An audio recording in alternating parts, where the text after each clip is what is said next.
नमस्कार। आज मैं न्यूज़ और व्यूज़ में अपने बात करूंगा कांग्रेस पार्टी में नेतृत्व में जो के बारे में जो संशय चल रहे हैं। हालांकि कोई उसमें कलह है या ऐसी कोई बात नहीं है, उसके बारे में बात करूंगा। आज दोपहर बाद शायद CWC की मीटिंग होगी जिसमें कि नेतृत्व के मुद्दे पर चर्चा की जाएगी। अभी कुछ 2 दिन पहले ही नेतृत्व के मुद्दे पर कांग्रेस के 23 वरिष्ठ सदस्यों में, जिसमें 5 मुख्यमंत्री, कुछ संसद सदस्य और कुछ CWC के मेंबर हैं, उन्होंने एक सोनिया गांधी जी को एक खत लिखा जिसमें उन्होंने उनसे कांग्रेस में आमूलचूल परिवर्तन, नेतृत्व के साथ साथ ग्राउंड लेवल पर भी आमूलचूल परिवर्तन करने का आग्रह किया गया था। इन लोगों में गुलाम नबी आज़ाद, आनंद शर्मा और वीरप्पा मोइली, पृथ्वीराज चौहान आदि जैसे महत्वपूर्ण लोगों के नाम हैं। तो मुझे लगा कि कहीं ना कहीं एक बार ये शायद कांग्रेस में गांधी साम्राज्य के अंत की शुरुआत है, जो कि 1969 में शुरू हुआ था। मैं 1969 इसलिए कह रहा हूँ क्योंकि तब तक कांग्रेस में पहली बार कांग्रेस का प्राइवेटाइजेशन हुआ था।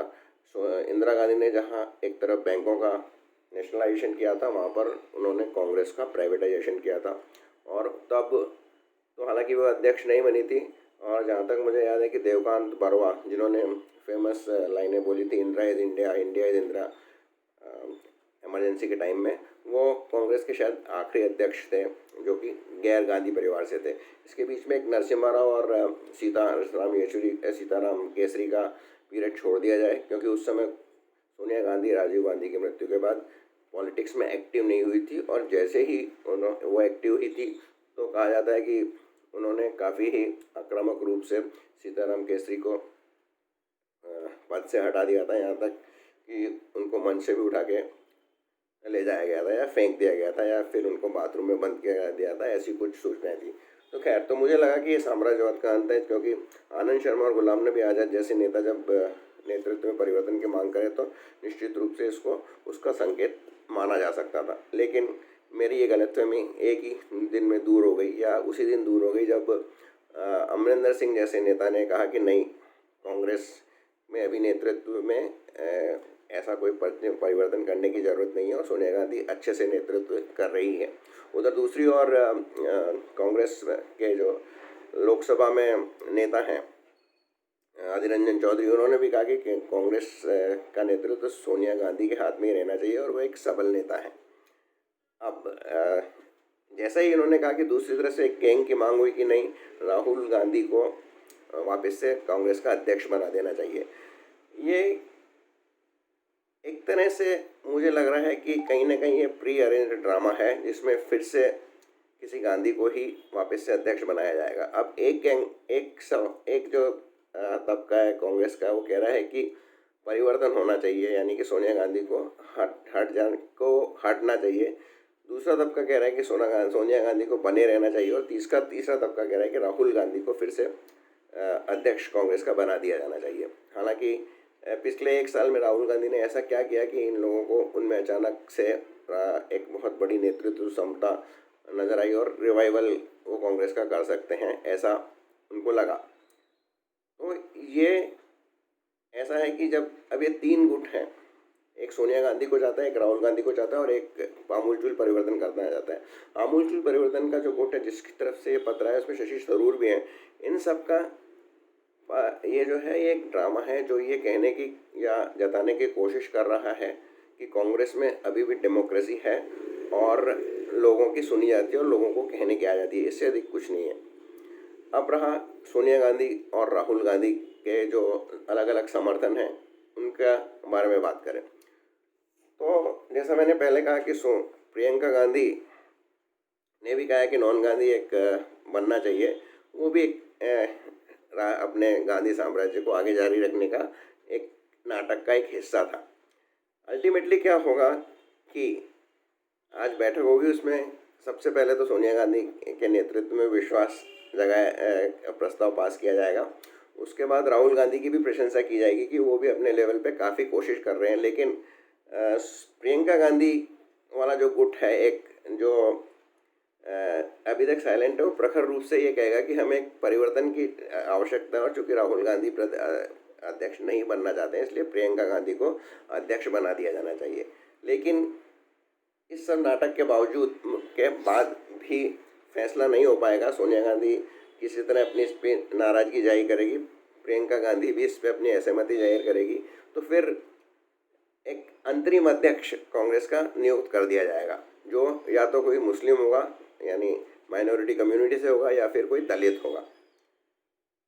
और इस तरह से जैसा मैंने आज सुबह अपनी एक फेसबुक पोस्ट में कहा कि मनमोहन सिंह भारत के पहले वायसराय थे, तो इसी तरह वायसराय की तरह कांग्रेस पे एक कोई बैठा दिया जाएगा। इसमें थोड़ा सा हटके अगर बात करूँ तो मैं हो सकता है अशोक गहलोत को कांग्रेस का अंतरिम अध्यक्ष बना दिया जाए। इससे दो फायदे होंगे कांग्रेस को। एक तो राजस्थान का संकट हल हो जाएगा, क्योंकि अभी भी वहाँ पर गुटबाजी है, और अगर ये संकट सॉल्व नहीं किया गया, अगर सचिन पायलट या उसके गुट के किसी आदमी को मुख्यमंत्री नहीं बनाया, तो कुछ समय बाद वहाँ की सरकार गिर जाएगी। क्योंकि अब ये सरकार जो बची थी ये भाजपा में खेमेबाजी की वजह से बची थी, और अब चूँकि वसुंधरा राजे सिंधिया एक्टिव हो गई है, तो कांग्रेस सरकार पर वहाँ पे खतरा ज़्यादा मंडराने लगा है। हालांकि एक बात और है कि बीजेपी को भी अब सचिन पायलट को यदि वो बीजेपी में लेते हैं या उसके समर्थन, फिर उसके बाद एक बैन लगा देना चाहिए था कि कोई भी पूर्व कांग्रेसी बीजेपी का सदस्य नहीं बन सकता, कम से कम 5 साल तक। तो 5 साल उसको कांग्रेस छोड़नी पड़ेगी, उसके बाद वो बीजेपी का सदस्य बन सकता है। क्योंकि बीजेपी में कांग्रेस से जो नेता आता है उसका कोई बेस तो होता नहीं है, वो वोट या जीतने वाले लायक तो होता नहीं है, केवल उसका नाम होता है। और ये केवल कांग्रेस को कमज़ोर करने के लिए बीजेपी अपने में कांग्रेसी नेताओं को शामिल करती है। तो फिर अब चूँकि इतनी कांग्रेस कमज़ोर हो चुकी है कि उसको सचिन पायलट के बाद किसी कांग्रेसी को अपने में मिलाने की आवश्यकता नहीं पड़ेगी। तो आज की मीटिंग के बाद आप देखिए क्या होता है, राहुल गांधी गुट जीतता है या सोनिया गांधी प्रिवेल करती है, या फिर स्टेटस कोइस्ट एक नया अंतरिम अध्यक्ष यानी वायसराय कांग्रेस में 1 साल के लिए घोषित कर देते हैं। कांग्रेस के रिवाइवल के चांसेस बहुत कम हैं, क्योंकि कांग्रेस के इस नेतृत्व में किसी भी नेतृत्व की परीक्षा तब होती है जब संकट का दौर आ रहा होता है, चाहे आप कॉर्पोरेट ले लो या चाहे पॉलिटिकल ले लो। और अब कांग्रेस पिछले कई सालों से अपने सबसे कठिनतम दौर में गुजर रही है, और इस दौर में न तो सोनिया गांधी में ये क्षमता है कि वो उसको उबार सके, और नहीं राहुल गांधी में क्षमता है। यानी क्षमता एक तो कैपेबिलिटी होती है, दूसरा उनमें इतनी सोच शक्ति या विचार शक्ति नहीं है। कांग्रेस को रिवाइवल तो इंदिरा गांधी ने भी दिक्कत के समय में नहीं कर पाई थी, ना ही राहुल गांधी कर पाए थे। इंदिरा गांधी जब हारी थी 1977 में, तो उस समय वो एक विशेष कारण से हारी थी, तो उन्होंने वापस 77 के बाद 80 में जो विजय हासिल की, वो हम ये नहीं कह सकते कि उन्होंने संघर्ष करके की।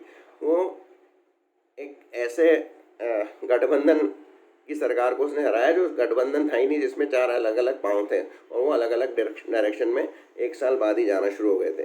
तो संघर्ष शक्ति, जैसे कि प्रियंका गांधी और खुद सोनिया गांधी कहती है कि मैं इंदिरा गांधी की पोती हूँ या इंदिरा गांधी की बहू, मैं संघर्ष कर सकती हूँ, संघर्ष का उनमें मादा नहीं है, और बहुत जल्दी ही वो हो सकता है मैदान छोड़ के भाग जाएं। क्योंकि अभी तक बीजेपी ने उनको डायरेक्टली फंसाने की कोशिश नहीं की है। उनके जो केसेस हैं, उन्होंने केवल एक चिदम्बरम को 100 दिन अंदर करके एक वानगी दी थी, एक उनको वानगी पेश की थी कि हम ऐसा कर सकते हैं। इसलिए या तो सोनिया गांधी को चुपचाप से मैदान छोड़ देना चाहिए और आराम से अपना बाकी बची ज़िंदगी गुजारनी चाहिए, या फिर उन्हें बहुत और अधिक मुश्किलों के लिए तैयार रहना चाहिए। सोनिया गांधी, जैसा आपको मालूम है कि एक सीक्रेट बीमारी से भी ग्रस्त है। क्या बीमारी है अब तक पब्लिक में इसका नहीं हुआ है, और एक बार अगर वो सीन से हट जाती हैं तो फिर कांग्रेस में रियल संघर्ष चालू होगा, और तब प्रियंका गांधी गुट और राहुल गांधी गुट आमने सामने होंगे। उसमें हो सकता है राहुल गांधी पत्ते डाल दें और वो भी अपने आराम की ज़िंदगी प्रेफर करें, तब प्रियंका गांधी पे सारा दारोमदार आ जाएगी, और फिर पीछे से कांग्रेस को उनका पति रॉबर्ट वधेरा चलाएगा, और फिर एक वो नई डायनेस्टी की शुरुआत होगी कांग्रेस में। कांग्रेस डायनेस्टी से बाहर नहीं आ सकती है। तो देखिए आज मीटिंग में क्या होता है। इसी के साथ मैं आपको छोड़ जाता हूँ। बहुत बहुत धन्यवाद मेरा ये